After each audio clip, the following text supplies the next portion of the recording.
কিন্তু এই সফরে প্রধানমন্ত্রী আসলে অর্জন কি, উনি যা পেতে চেয়েছিলেন তা কি পাচ্ছেন, পেয়েছেন, কতটুকু পেয়েছেন? বিভিন্ন প্রশ্নের জবাব দিয়েছেন মার্কিন পররাষ্ট্র দপ্তরের মুখপাত্র ম্যাথিউ মিলার। তার কাছে এক সাংবাদিক ডক্টর ইউনুস সহ প্রধানমন্ত্রী শেখ হাসিনার চীন সফর এবং ভারতের প্রধানমন্ত্রী নরেন্দ্র মোদীর রাশিয়া সফর সম্পর্কেও জানতে চান।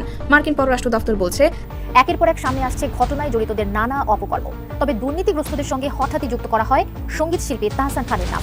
তার মা সাবেক পিএসসি চেয়ারম্যান ডক্টর জিনাতুন্নেসার ক্ষমতার অপব্যবহার করে বিসিএস-এ প্রথম হয়েছেন তাহসান, এমন খবরও উঠেছে। অবশেষে বিষয়টি নিয়ে মুখ খুলেছেন এই তারকা। আক্রমণাত্মক ভঙ্গিতে যে ছেলেটিকে দেখা যাচ্ছে তার নাম সানাউ। নোবেলজয়ী ডক্টর মোহাম্মদ ইউনূসের মামলার অগ্রগতি গভীরভাবে পর্যবেক্ষণ করছে যুক্তরাষ্ট্র। মঙ্গলবার নিয়মিত প্রেস ব্রিফিংয়ে সাংবাদিকদের প্রশ্নের জবাবে এমন মন্তব্য করেছেন দেশটির পররাষ্ট্র মন্ত্রণালয়ের মুখপাত্র ম্যাথিউ মিলার। দর্শক মণ্ডলী, আজকে বেশ কয়েকটা গুরুত্বপূর্ণ ভিডিও নিয়ে আপনাদের সামনে হাজির হয়েছি।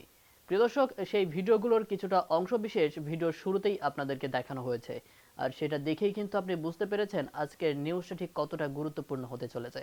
তাই বলবো যারা ভিডিওটি অন করেছেন তারা সম্পূর্ণ ভিডিওটি না টেনে সম্পূর্ণ ভিডিওটি দেখতে থাকুন। দর্শক মণ্ডলী, আমি আর বেশি কথা বলবো না, চলুন দেখে আসবে আজকের কাঙ্ক্ষিত ভিডিওগুলো। তার আগে বলবো যারা এখনো চ্যানেলটি সাবস্ক্রাইব করেননি অবশ্যই চ্যানেলটি সাবস্ক্রাইব করে পাশে থাকা বেল আইকনটি ক্লিক করে দিন, আর যারা ইতিমধ্যেই চ্যানেলটি সাবস্ক্রাইব করেছেন তাদেরকে অসংখ্য ধন্যবাদ। তো চলুন ভিডিওটিতে একটি লাইক দিয়ে আমরা ধারাবাহিকভাবে সবগুলো ভিডিও দেখে আসি। যাই হোক, এখানে একটা গড়বড় আছে, এটা নিশ্চিত, কোনো সন্দেহ নাই। একটা রাষ্ট্রীয় সফর আপনি যখন দীর্ঘ সময় ধরে পরিকল্পনা করে সেট করেন, সেখান থেকে আপনি যখন নির্দিষ্ট সময়ের আগে ফিরে আসেন, সেটা অনেক বার্তা দেয়। দেশে কোনো এমার্জেন্সি সিচুয়েশন না হয়েও আপনি যখন এভাবে ফিরে আসেন, তখন সেটা যেই দেশ আপনি সফর করতে গেছেন সেই দেশের প্রতি এক ধরনের নেগেটিভ ভাইব আপনি দেওয়ার চেষ্টা করেছেন। সব কিছু নিয়ে আমি গতকালই কথা বলেছিলাম। কিন্তু এই সফরে প্রধানমন্ত্রী আসলে অর্জন কি, উনি যা পেতে চেয়েছিলেন তা কি পাচ্ছেন, পেয়েছেন, কতটুকু পেয়েছেন, সে অ্যানালিসিসটা করতে চাই। ভিডিওটা একটু দীর্ঘ হতে পারে, আমি আশা করি আপনারা একটু ধৈর্য ধরে শুনবেন। প্রাথমিকভাবে যদি বলি, তার অর্জন হচ্ছে দুটো শব্দে আমি এটাকে ডিফাইন করতে চাই: তাচ্ছিল্য এবং হুমকি। হ্যাঁ, আমি হুমকি শব্দটা সজ্ঞানে বলছি।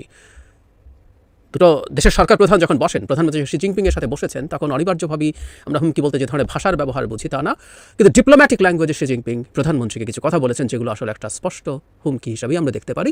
এবং কেন তাচ্ছিল্য সেটাও বিশ্লেষণ করতে চাই পরের দিকে। আগে ফর্মালি আমাদের সামনে যা আসলো, আমাদেরকে যা জানানো হলো, সেগুলো কি? বিরাট সংখ্যার সমঝোতা স্মারক স্বাক্ষরিত হয়েছে। সংখ্যাটা 21, মানে শুনতে অনেক মনে হয়। এই যে ভারত সফরে কয়েকদিন আগে প্রধানমন্ত্রী গেলেন, তাতে সমঝোতা স্মারক স্বাক্ষরিত হয়েছে নতুন 7টি, পুরনো 3টি রিনিউয়াল হয়েছে। সেখানে এখন 21টি। একটু ধৈর্য ধরে শুনি, আমাদের বোরিং লাগলেও একটু শোনা দরকার আছে, কারণ আমরা তাহলে বুঝবো কি হয়েছে ওখানে।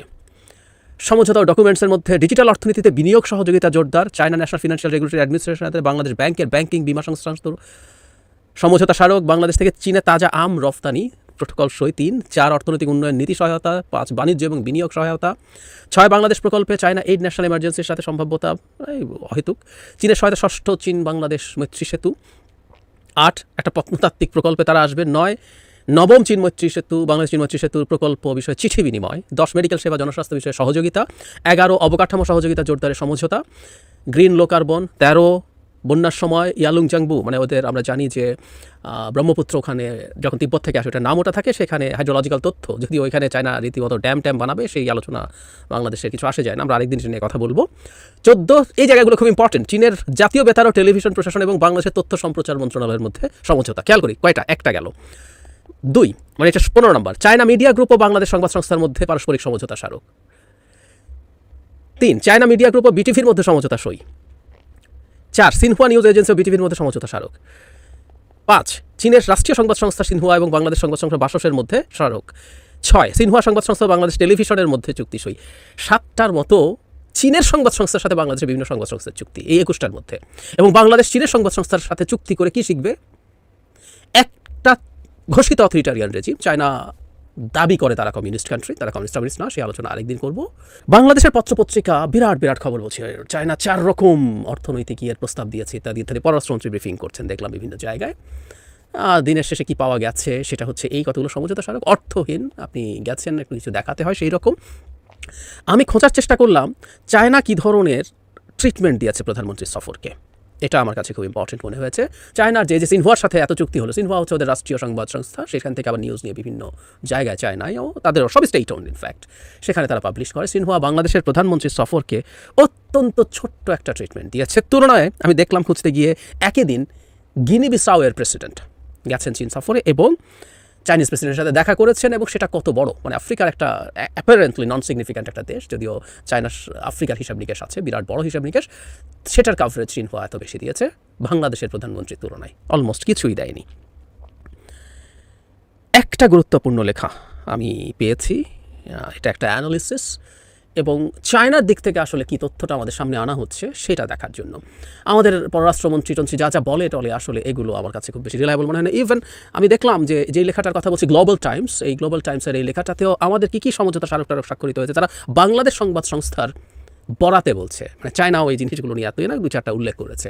কিন্তু শি জিনপিংয়ের সাথে প্রধানমন্ত্রীর বৈঠকে কী আলাপ হয়েছে, এবং ওই যে বললাম এক ধরনের হুমকি আছে সেটা এখানেই পাওয়া গেছে। তিনি আরও কার সাথে বৈঠক করেছেন, এবং এই অপিনিয়নটাতে অ্যানালিসিস, আই বেটার সে, এটা একটা অ্যানালিসিস, সেই অ্যানালিসিসে তারা চায়নার দু একজন এক্সপার্টের সাথে কথা বলেছেন, যারা বাংলাদেশের যে মূল ইস্যুটা আছে যে বাংলাদেশ এখন ভারত আর চায়নার মধ্যে ব্যালেন্সিং করতে পারছে কিনা, ভারত বাংলাদেশের পররাষ্ট্রনীতি নিয়ে অনেক বেশি কনসার্ন এবং ভারত বাংলাদেশের প্রচণ্ড চাপ দিচ্ছে, এই যাবতীয় কথা আমি জায়গাগুলো ডিটেল পড়ছি না, রাদার আমি শি জিনপিংয়ের 2-1টা জায়গা একটু পড়ে শোনাবো। কিন্তু এই আলোচনাগুলো তারা এনেছেন এখানে, এবং তাদের জায়গা থেকে এই কথাটা বলার চেষ্টা করা হয়েছে বাংলাদেশ আর যার সাথে যাই করুক সেটা যাতে দুই দেশের সম্পর্কের মধ্যে খুব বেশি সমস্যা তৈরি না করে, এই ধরনের একটা আলাপ আছে। এবং শি জিনপিংও তার সাথে বৈঠকে, এই গ্লোবাল টাইমসে আমি পেয়েছি, হুমকির প্রসঙ্গে আসবো, তার আগে আসলে তাচ্ছিল্যের কথা বলছিলাম সেটা বলে নেই। এবার খুব বড় আলাপ ছিল, হাইপ ছিল, কি হাইপ ছিল বাংলাদেশ তার বাজেট সহায়তার আলোকে, মানে বাজেটের জন্য সরাসরি দেবে না, কিন্তু চীন থেকে আমদানির জন্য 5 বিলিয়ন ইউয়ান এবং আরও 2 বিলিয়ন সরাসরি বাজেট সহায়তা, মোট 7 বিলিয়ন সমপরিমাণ ইউয়ান চেয়েছিল, $7 বিলিয়ন আমরা সহজে যদি বুঝি, এভাবে এরকম একটা অঙ্ক চেয়েছিল। যদিও সফর শুরুর আগে পররাষ্ট্র মন্ত্রণালয়ের পক্ষ থেকে জানানো হয়েছে যে এবার ইউয়ানের যে ঋণের যে চুক্তি সেটা হতে যাচ্ছে না, সম্ভাবনা কম, এটা আমরা জানতে পেরেছিলাম। সো বিরাট হাইপ তৈরি করে ফেলার পরও সেই কাজটা হচ্ছে না। কী পেয়েছে বাংলাদেশ? বাংলাদেশকে 1 বিলিয়ন ইউয়ান দেওয়া হবে সহায়তা হিসাবে। প্রধানমন্ত্রী যখন চায়নার প্রধানমন্ত্রীর সাথে বসেছেন, উনি খুব সিগনিফিক্যান্ট পাওয়ারফুল মানুষ না, কিন্তু উনি তার সাথে যখন বৈঠক করেছেন তখন 1600 কোটি টাকা, যেটা 1 বিলিয়ন ইউয়ান মানে, সেই অর্থটা দেওয়া হয়েছে। অতি তুচ্ছ টাকা, মানে আপনি যাচ্ছেন $5-7 বিলিয়ন, মানে $1 বিলিয়ন হিসাব যদি এখন করি, এটা এখন 12-13 হাজার কোটি টাকা, সেখানে আপনি 1,500 কোটি টাকা, 1,500 কোটি টাকা পাচ্ছেন। মানে বাংলাদেশে ওই যে একবার তথ্য দেওয়া হয়েছিল না, ফরিদপুর জেলার আওয়ামী লীগের 2 নেতা 2,000 কোটি টাকা পাচার করে দিয়েছেন, র্যাব তথ্য দিয়েছিল আমাদেরকে। সো এই 1,500-2,000 কোটি টাকা বাংলাদেশের মাঝারি মানে একটা ইভেন সরকারি কর্মকর্তার কাছেও পাওয়া যেতে পারে, সেই 1600 কোটি টাকা দিয়েছে। এটা তাচ্ছিল্য, পরিকল্পনা করে এই তাচ্ছিল্য করা হয়েছে। একটা কথা মনে রাখতে হবে, আমি ভবিষ্যতে ঋণ দিব, ভবিষ্যতে অনুদান দিব, ভবিষ্যতে অবকাঠামো উন্নয়নের জন্য টাকা দিব, এই যে যত কিছুই বলা হোক না কেন, একটা দেশের প্রধানমন্ত্রী যখন বা সরকার প্রধান যখন আরেকটা দেশে যান, তারা একটা ফ্ল্যাগশিপ ঘোষণা করেন, এটা সম্মানের জন্য, এবং এই আলোচনাগুলো অনেক আগে সেটেল হয়ে থাকে, কিন্তু এই ফ্ল্যাগশিপগুলো ঘোষণা করেন যাতে এটাকে একটু স্মরণীয় করে রাখা যায়। চায়নার মানে রাষ্ট্রদূত, চায়নার একজন উচ্চপদস্থ অফিসিয়াল এসেছিলেন বাংলাদেশে প্রধানমন্ত্রী ইন্ডিয়া সফরের পরপরই, তিনিও এসে বলেছিলেন যে এটা একটা নতুন উচ্চতায় ওঠার মতো বৈঠক হবে, সফর হবে, কিন্তু চীন সেই জায়গা থেকে সরে গেল। যুক্তরাষ্ট্রের পররাষ্ট্র দফতরের নিয়মিত ব্রিফিংয়ে উঠে এসেছে গ্রামীণ টেলিকমের চেয়ারম্যান ও নোবেল জয়ী অর্থনীতিবিদ ডক্টর মোহাম্মদ ইউনুস প্রসঙ্গ। এ সময় সাংবাদিকদের বিভিন্ন প্রশ্নের জবাব দিয়েছেন মার্কিন পররাষ্ট্র দপ্তরের মুখপাত্র ম্যাথিউ মিলার। তার কাছে এক সাংবাদিক ডক্টর ইউনুস সহ প্রধানমন্ত্রী শেখ হাসিনার চীন সফর এবং ভারতের প্রধানমন্ত্রী নরেন্দ্র মোদীর রাশিয়া সফর সম্পর্কেও জানতে চান। মার্কিন পররাষ্ট্র দপ্তর বলছে তারা ডক্টর ইউনুসের বিষয়টি নিবিড়ভাবে পর্যবেক্ষণে রেখেছেন। স্থানীয় সময় মঙ্গলবার পররাষ্ট্র দপ্তরের নিয়মিত ব্রিফিংয়ে আবারও উঠে এলো মোহাম্মদ ইউনুসের প্রসঙ্গ। মিলারের কাছে এক সাংবাদিক জানতে চান, আপনার কাছে আমার 2টি বিষয় জানার আছে। প্রথমে জানতে চাই, বাংলাদেশে যুক্তরাষ্ট্রের একটি অলাভজনক প্ল্যাটফর্ম আছে যেটি কমিটি ফর ডেমোক্রেটিক বাংলাদেশ নামে পরিচিত। প্ল্যাটফর্মটি ডক্টর মোহাম্মদ ইউনুসের আইনি সমস্যা নিয়ে বাংলাদেশে মার্কিন রাষ্ট্রদূতকে একটি চিঠি লিখেছে। চিঠিটিতে মার্কিন সরকারের পদক্ষেপের অভাবে সমালোচনা করা হয়েছে এবং মার্কিন যুক্তরাষ্ট্রের প্রেসিডেন্ট জো বাইডেন ডক্টর ইউনুসের বিষয়ে লবিংয়ে অভিভূত হয়েছিলেন। বাংলাদেশের আদালত ডক্টর ইউনুস তার নিজের ট্যাক্সও দিচ্ছেন না বলে প্রমাণের দাবি করেছে। আদালতের উত্থাপিত উদ্বেগের ফলে মার্কিন সরকারের সম্ভাব্য প্রতিক্রিয়া কি হবে? জবাবে মিলার বলেন, ডক্টর ইউনুসের প্রতি শ্রদ্ধা রেখে বলতে চাই, আমরা তার বিরুদ্ধে মামলার অগ্রগতি নিবিড়ভাবে পর্যবেক্ষণ করছি। আমরা কিছু সময়ের জন্য আমাদের উদ্বেগ প্রকাশ করেছি। এই মামলাগুলি ডক্টর ইউনুসকে হয়রানি ও ভয় দেখানোর জন্য বাংলাদেশের শ্রম আইনের অপব্যবহারের প্রতিনিধিত্ব করছে বলে আমরা মনে করি। বাংলাদেশের একটি প্রধান অর্থনৈতিক অংশীদার হিসেবে আমরা উদ্বিগ্ন যে শ্রম ও দুর্নীতি বিরোধী আইনের অনুভূত অপব্যবহারের আইনের শাসন নিয়ে প্রশ্ন উঠতে পারে এবং ভবিষ্যতে সরাসরি বিদেশি বিনিয়োগ বাধাগ্রস্ত হতে পারে। ওই সংবাদদাতা তার দ্বিতীয় প্রশ্নে মিলারের কাছে জানতে চান, সবাই রাশিয়ায় মোদির সফর নিয়ে কথা বলছিল। ভারতীয় প্রধানমন্ত্রী মোদির রাশিয়া সফর এবং বাংলাদেশের প্রধানমন্ত্রীর চীন সফর সম্পর্কে যুক্তরাষ্ট্রের দৃষ্টিভঙ্গি কি? জবাবে মিলার বলেন, আমি ইতিমধ্যেই ভারতের প্রধানমন্ত্রী সফরের বিষয়ে কথা বলেছি।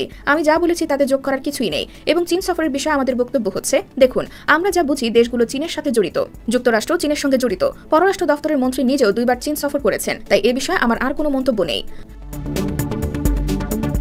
ডক্টর মোহাম্মদ ইউনূস সম্পর্কে সংবাদদাতা আরও জানতে চেয়ে মিলারকে তিনি প্রশ্ন করেন, সম্প্রতি একটি অনুষ্ঠানে ক্ষমতাসীন প্রধানমন্ত্রী শেখ হাসিনা দাবি করেন যে নোবেল বিজয়ী অধ্যাপক ইউনূস গ্রামীণ ব্যাংকের প্রতিষ্ঠাতা নন এবং তৎকালীন পররাষ্ট্রমন্ত্রী হিলারি ক্লিন্টন তাকে অধ্যাপক ইউনূসের বিষয়ে ফোন করেছিলেন এবং অনেক মার্কিন কর্মকর্তা ইউনূসের পক্ষে লবিং করেছিলেন এবং হুমকি দিয়েছিলেন। শেখ হাসিনা আরও দাবি করেন যে পদ্মা সেতু নির্মাণে যুক্তরাষ্ট্র বিশ্ব ব্যাংকের তহবিল বাতিল করতে তদবির করেছে। প্রফেসর ইউনূসকে গ্রামীণ ব্যাংকের প্রতিষ্ঠাতা হিসেবে সমর্থনকারী তথ্যের পরিপ্রেক্ষিতে এবং প্রধানমন্ত্রীর দাবি যে তিনি মার্কিন কর্মকর্তাদের সঙ্গে যোগাযোগ বন্ধ করে দিয়েছিলেন, যদিও তিনি মার্কিন কর্মকর্তাদের এবং নেতৃবৃন্দের সঙ্গে বৈঠক নিশ্চিত করার চেষ্টা করছেন।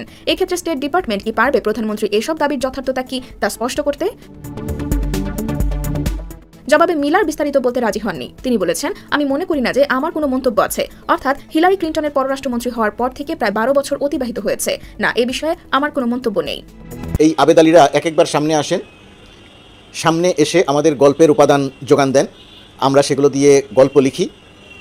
আর নেপথ্যে যে প্রধান ব্যক্তিরা থাকেন, অন্যায়, অনিয়ম, দুর্নীতি, টাকা পাচার প্রধান যে ব্যক্তিরা থাকেন, তারা পেছনে বসে মুস্কি মুস্কি হাসেন এবং আমাদেরকে ধারণা করেন যে এরা কত বোকা, কত ছোট বিষয় নিয়ে এরা দিনরাত 24 ঘন্টা পার করে দিচ্ছে। কারণ আবেদ আলীর সব মিলিয়ে এখন পর্যন্ত জানা যায় তার সম্পদের পরিমাণ হয়তো 50 কোটি টাকার। পুলিশের পক্ষ থেকে সেরকমই বলা হয়েছে। হয়তো তার সম্পদের পরিমাণ ধরে নিলাম 100 কোটি টাকার। এই যে আবেদ আলী যদি 100 কোটি টাকা আয় করে থাকেন, এই প্রশ্ন ফাঁস থেকে শুরু করে হয়তো অনেক রকমের অন্যায় অনিয়ম করে 100 কোটি টাকা হয়তো আয় করেছেন, 50 কোটি টাকা হয়তো আয় করেছেন।